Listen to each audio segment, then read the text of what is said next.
मित्रांनो, अलॉटमेंट झालेलं आहे. आता कॉलेजची admission process and reporting process कशी असणार आहे त्याबद्दलचा व्हिडिओ आहे.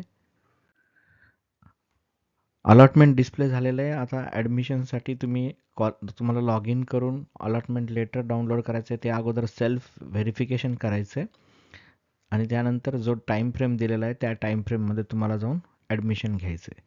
ती ओव्हरऑल प्रोसेस आहे, ज्यामध्ये आता फर्स्ट स्टेप तुम्हाला सेल्फ व्हेरिफिकेशन करायचं आहे, सीट ॲक्सेप्टन्स करायचं आहे आणि जे तुम्हाला अलॉट झालेलं आहे ते फ्रीज, ऑटो फ्रीज, बेटरमेंट असे 3 ऑप्शन आहेत. ज्यांना फर्स्ट प्रेफरन्स लागला आहे त्यांचा ऑटो फ्रीज होणार आहे, त्याबद्दल मी माहिती सांगतो. आता तुम्हाला लॉग इन केल्यानंतर सर्वप्रथम सेल्फ व्हेरिफिकेशन करायचं आहे. सेल्फ व्हेरिफिकेशन प्रोसेस ही इम्पॉर्टंट आहे. त्यानंतरची जी प्रोसेस आहे सीट ॲक्सेप्टन्स प्रोसेस आहे. त्यानंतर तुम्हाला सीट ॲक्सेप्टन्स केल्यानंतर पे सीट ॲक्सेप्टन्स फी 1000 रुपीज तुम्हाला भरायची आहे. नंतर कन्फर्म सीट ॲक्सेप्टन्स लेटर तुम्हाला डाउनलोड करायचं आहे. त्यानंतर जी काही रिस्पेक्टिव्ह इन्स्टिट्यूट असेल, जर तुम्हाला ऑटो फ्रीज झालेला असेल किंवा तुम्ही फ्रीज करणार असाल तरच तुम्हाला त्या इन्स्टिट्यूटला जायचं आहे. बेटरमेंट असेल तर तुम्हाला इन्स्टिट्यूटला जायचं नाही, वरच्या फक्त प्रोसेस तुम्हाला फॉलो करायच्या आहेत.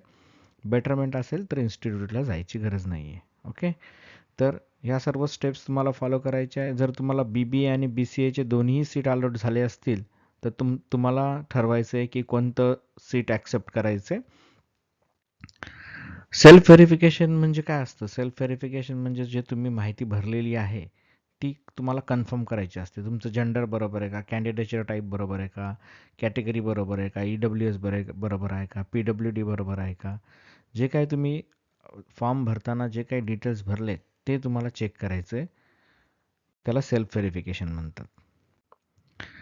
आता जसं मी एक्सप्लेन केलं त्यामध्ये 3 टाईप्सच्या ॲक्सेप्टन्स आहेत. ज्या मुलांना फर्स्ट प्रेफरन्स मिळालेला आहे, मी परत रिपीट करतो, ज्या मुलांना फर्स्ट प्रेफरन्स मिळालेला आहे त्यांचं ऑटो फ्रीज होणार आहे. म्हणजे त्यांना जे कॉलेज अलॉट झालं आहे ते त्यांना घ्यायचंच आहे, नाहीतर ते सिस्टीमच्या म्हणजे ॲडमिशन प्रोसेसच्या बाहेर जातील. ज्या मुलांना फर्स्ट प्रेफरन्स मिळालेला आहे त्यांना त्यांचं ऑटो फ्रीज असणार आहे. म्हणजे त्यांना जे कॉलेज अलॉट झालेलं आहे ते त्यांना ॲडमिशन जाऊन रिपोर्ट करणं गरजेचं आहे, नाहीतर ते ॲडमिशन प्रोसेसच्या बाहेर जातील. ज्या मुलांना फर्स्ट प्रेफरन्स नाही मिळाला आहे, ज्या मुलांना फर्स्ट प्रेफरन्स नाही मिळाला आहे, दुसरा, तिसरा, चौथा, पाचवा असा प्रेफरन्स मिळाला आहे, त्यांच्या लॉग इनमध्ये 2 ऑप्शन आहेत, बेटरमेंट आणि फ्रीज. बेटरमेंट म्हणजे जे तुम्हाला सपोज 4th ऑप्शन मिळालेला आहे, तुम्हाला फर्स्ट 3 ऑप्शनसाठी नेक्स्ट कॅप 2 राऊंडला तुम्हाला जायचं आहे, तर तुम्ही बेटरमेंटला क्लिक करा.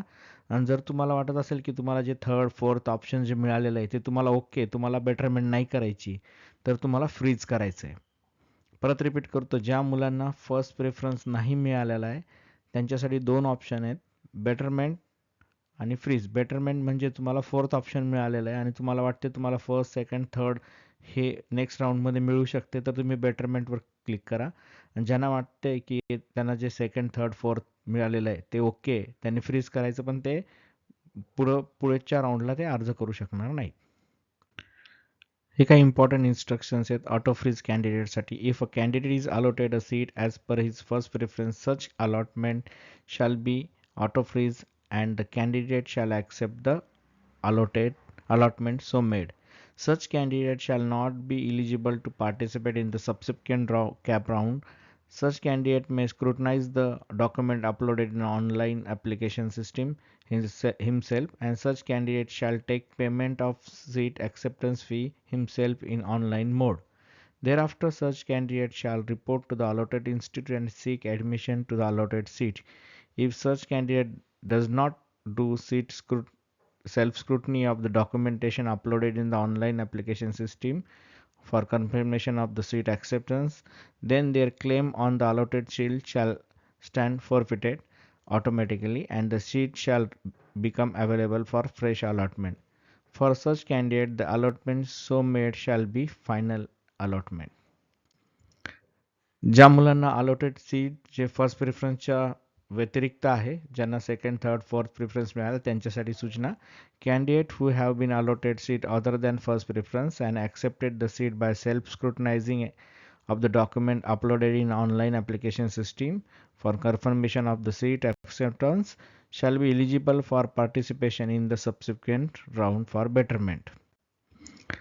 नेक्स्ट जी सूचना आहे ती allotted seat other than first preference and not accepted. जर तुम्हाला सेकंड आणि त्या पुढचे प्रेफरन्स मिळाले पण तुम्हाला ॲक्सेप्ट करायचं नसेल त्यांच्यासाठी सूचना आहे. Candidate who has been allotted seat other than first preference and fail to carry out self scrutiny म्हणजे self verification of the document uploaded in online application system for confirmation of seat acceptance shall be eligible for participation in subsequent round. तर हे काय महत्त्वाच्या सूचना होत्या. आता तुमचं process कशी ती मी परत सांगतो. Physically report to allotted college within the date timeline. तुम्ही जे सेल्फ व्हेरिफिकेशन आणि सीट ॲक्सेप्टन्स केलं त्यानंतर ₹1000 फी पे केले त्यानंतर तुम्हाला कॉलेजला जायचं आहे. कॉलेजला जाऊन सबमिट करायचे ओरिजिनल डॉक्युमेंट फोटोकॉपीज. त्यानंतर ती कॉलेजची जी काही रिस्पेक्टिव्ह फी आहे ती तुम्हाला भरायची आहे आणि तुम्हाला तिथून कॉलेजचं ॲडमिशन कन्फर्मेशन लेटर कॉलेजकडनं घ्यायचं. हे इम्पॉर्टंट आहे, ॲडमिशन कन्फर्मेशन लेटर. काही आणखी महत्त्वाच्या सूचना. Failure to report within a given time frame result in cancellation of the seat. The seat will be forfeited and candidate may lose the admission. So ह्या काही important सूचना होत्या, विद्यार्थ्यांनी फॉलो कराव्यात. Thank you very much.